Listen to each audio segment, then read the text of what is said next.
The Shoelace Box.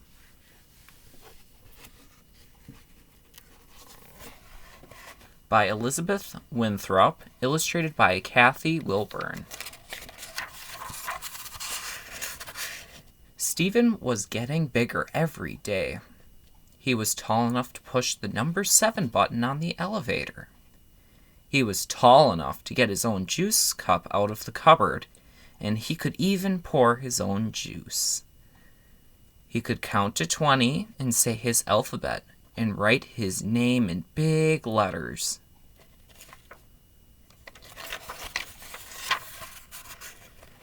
But there was one thing Stephen could not do. "I don't know how to tie my shoes," Stephen told his parents. "That isn't hard to learn," said his father. "I'll show you right now." They sat down together and Stephen's father showed him how to make one big loop and then another. "That looks easy," said Stephen. "They look like rabbit ears." But when he tried it, his shoes suddenly seemed very far away, and his knee kept bumping into his chin. Worst of all, his rabbit ears kept falling apart. "Never mind," said his father. "It takes practice. We'll try again tomorrow."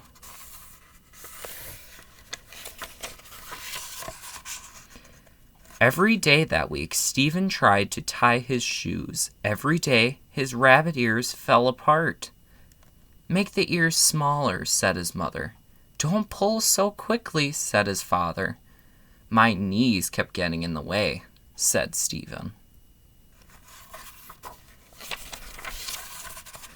One rainy day, Stephen wore his boots to school. "No shoes to tie," he said to himself. "I'll wear my boots every day." But on sunny days, his feet got hot, and it was hard to play kickball wearing big rubber boots. Miss Barnett, Stephen's teacher, sent a note home. It said, "Please make sure Stephen doesn't wear his boots to school when it's not raining." Stephen kept trying to tie his shoelaces, but when it seemed to get harder every morning, he sat on his bed and made big loops and small loops, but they always fell apart. He was late for school. He tripped over his laces all day long.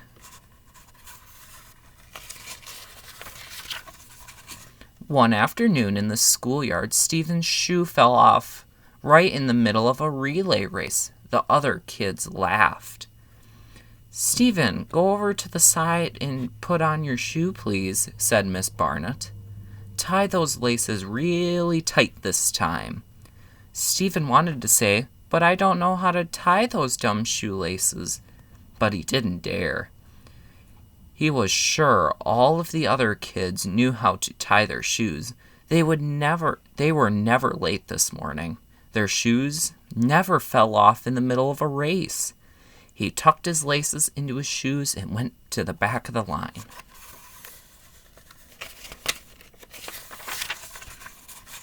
Then it happened again, right there in front of everybody. His shoe fell off for the second time.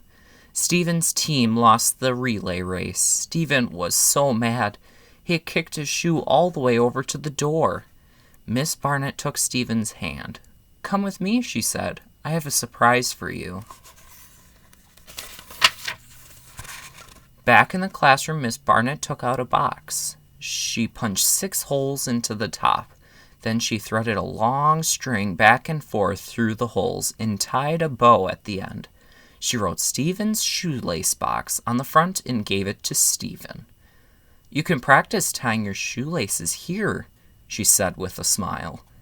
Stephen put the shoelace box inside his desk so the other kids wouldn't see it. Every day when no one was looking, Stephen practiced tying the lace on his shoelace box.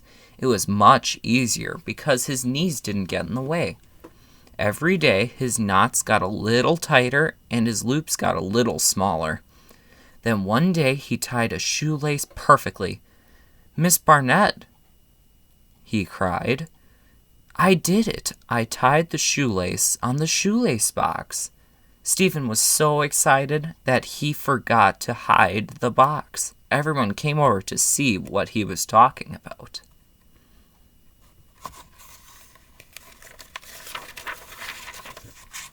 Let's see, Stephen, said Miss Barnett. So Stephen tied the shoelace on the shoelace box in front of the whole class. Then he tied the shoelaces on his own shoes in front of the whole class. Everyone cheered. Then they all started to talk at once. I made a shoelace box too. My sister still ties my shoes for me. While everyone was talking, Stephen looked down at his friend's shoes. Some laces were tucked inside the shoes the way his used to be. Others were strangling out on the floor. 2 kids were wearing boots. Even though it was a sunny day, Stephen smiled. The next day, everybody brought in 1 shoelace and a box from home. Soon the whole class had shoelace boxes, and soon the whole class knew how to tie the shoelaces on their very own shoes.